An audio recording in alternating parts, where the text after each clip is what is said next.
Hello friends, hello. My name is Janessa Oriel and I'm the head of community here at Sell with Amy. And as always, I am here live on Thursday at 10:30 a.m. Pacific, because that is where Sell with Amy is based, Pacific time. So I'm coming live today, and of course, it's the first live of 2022. Now, I asked in our community yesterday, well, first I asked if you'd set your 2021 goals, and then I very quickly was reminded, and kindly was reminded, that it is not 2021, it's 2022, and clearly I need to jump into the new year. But we chatted about goals yesterday in our community, and we got some really great responses, and I wanted to dive into them. Now, some friends are not quite ready to work those goals, right? Some friends are not quite ready to think about their businesses because they just finished working the busiest season of the year, right? We just finished Q4. We just finished all the sales and the promotions and limited time offers and all of that, and sometimes we're just tired. Legitimately, it's okay to take a break, but at the same time, you need to set a date to be able to jump back into your business. And what a better way to jump back into your business than to establish some yearly goals, and then we're going to talk about how to break them down into monthly goals to make sure that you're achieving what you want in the long term. That's one of the hardest things. Hello, Carol. Thank you so much for joining me today, whether you're live or on the replay, because I'm hoping to keep this short and sweet, but packed full of information. Fingers crossed. So I wanted to talk about goals. You can see here that I have right here, set your goals. Now this is the same monthly set your goals that we have every month. When you open it, it's telling you that it's time to set your monthly goals. So typically it shows that it shows where your last month's goal was, and then we want to target sales for the current month. We encourage you to do that. In this case, I'm going to say, you know what? It was December, we're going to go with 800, right? Be realistic in setting your goals. But what I really want to talk about today is not necessarily setting monthly goals, but setting yearly goals and how you can use Amy to help you achieve those goals. Now, when I chatted about this in the community, I had an incredible response. And Georgette, I want to thank you for your response because she's really put some thought and effort into her goals for the year. And she's done it in a way that that was exactly how I wanted to break it down for you here for this live video. And so I asked if I could share her example, and she was open to that. So we're going to go ahead and dive into it. She specifically stated, my one yearly goal thus far is $10,000 in sales. Short, sweet, measurable, right? Over the course of a year, 10,000 in sales. Then she broke it down additionally, and she said that's roughly $840 a month or so, which is incredible because she recognizes if she were to set her monthly goal within Sell with Amy, she would want to set it around $840 a month. That said, she said her monthly goal is a minimum of $500. Push for $1,000, right? If she hit the 500, she would have to push additionally for some of the other months, and she would love to achieve $2,000 a month because she receives a bonus from her company if she does $2,000 in a month. So she recognizes some months are going to be a little bit slower. Some months are going to be, she aims to be stronger in some other months, and she really wants to achieve a bonus. So she recognizes that she has that opportunity to be flexible in her monthly goals but still wants to stay on target for that yearly goal.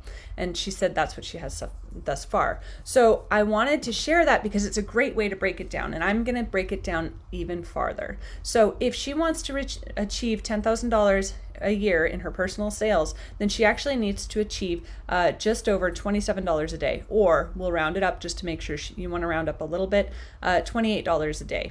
If you think of it in terms of your personal sales, in terms of your daily achievements, then you have the opportunity to go, okay, how many people do I need to reach out to achieve $28 in sales for today, right?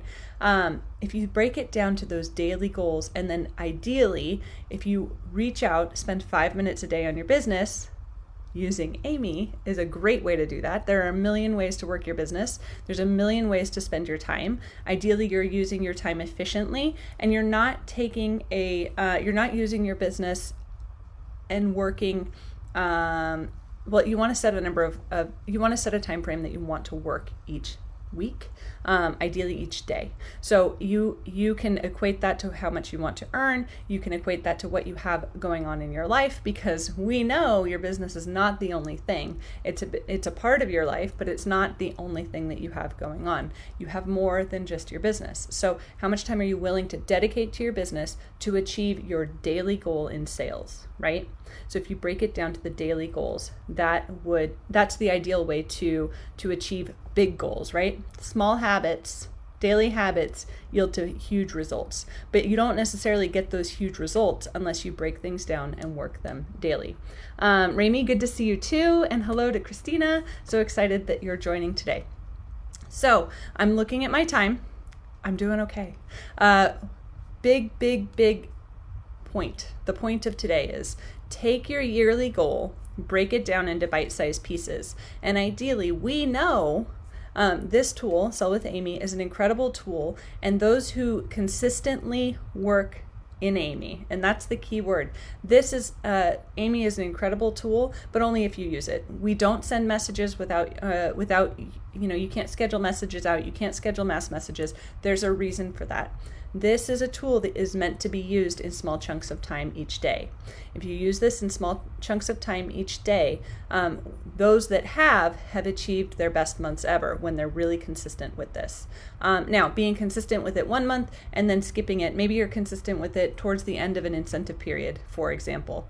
There could be, for example, if you're more motivated and you're achieving, like Georgette was aiming for that $2,000 in sales in a month, and then maybe the next month you don't necessarily push as hard, or maybe you have something big going on in your life, you don't have the ability to dedicate as much time. That's okay. That's the reason you have big goals that you break down into bite-sized pieces, so you can either choose to charge ahead or make up for something that maybe you missed last month, for example. So I encourage you, I'd love to hear your goals below if you're open to sharing them. If you haven't set your goals yet and you're still on your holiday break, that's totally fine. Just be sure to set a date to get back to work. And I mean that with the kindest heart, but also sort of as motivation, because it's really easy to sort of sit back and then all of a sudden you're going to look at it and it's going to be the end of January and you may have missed any options that were there. So let me know your goals if you have them and are willing to share in the comments. We're going to cheer you on. Again, whether your goal is really big or maybe your goal is small. Maybe your goal is just to fund your purchases, right? Fund what you want to buy from your company, because we know that there is definitely some incentive. Yearly goal is $9,000. Why did I round up? Why didn't I round up?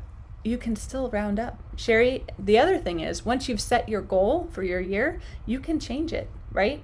Ideally, we want to change it for the higher, for the better, if we're doing really well. But at the same time, if life circumstances happen and you don't have the ability to dedicate it as you wanted to, that's okay. And you have the ability to make changes. Selena says, I track my sales and transaction trends each month, and whenever I'm trending up or down to my last year numbers, last year numbers. I'm behind on my 2021 tracking. I've yet to make any business goals this year, or whether I really want to continue with my business in 2022. And Selena, you bring up an excellent point. Sometimes we have to recognize when maybe we need to pause and see what that's like. That's okay too, right? If you're pausing on your business or want to see maybe you did not achieve what you wanted to, or maybe what you started this business for is no longer serving the same purpose, that's okay. Hi, Leanne. It's important to make sure that you're aware of your business and your goals, and if you want to push. The other option is maybe lower your goals to meet your current needs and see if that is what if that brings you as much joy, right? Maybe we don't need to push at the end of the month, every month end. Maybe it's little bits a day, and then see what that does for you and for your income. That's a great way to do it as well. Trisha's pushing. She's pushing to make things happen. I can see you typing that with a smile on your face, because you know that I'm encouraging you, right? We're always going to encourage you here at Sell with Amy. Hi, Akila. Excellent. All right, with that, I am going to wrap it, and I will be engaging with you after. Drop in the comments, and I look forward to seeing you in the near future. Thanks so much for joining in, and I will see you soon. Bye.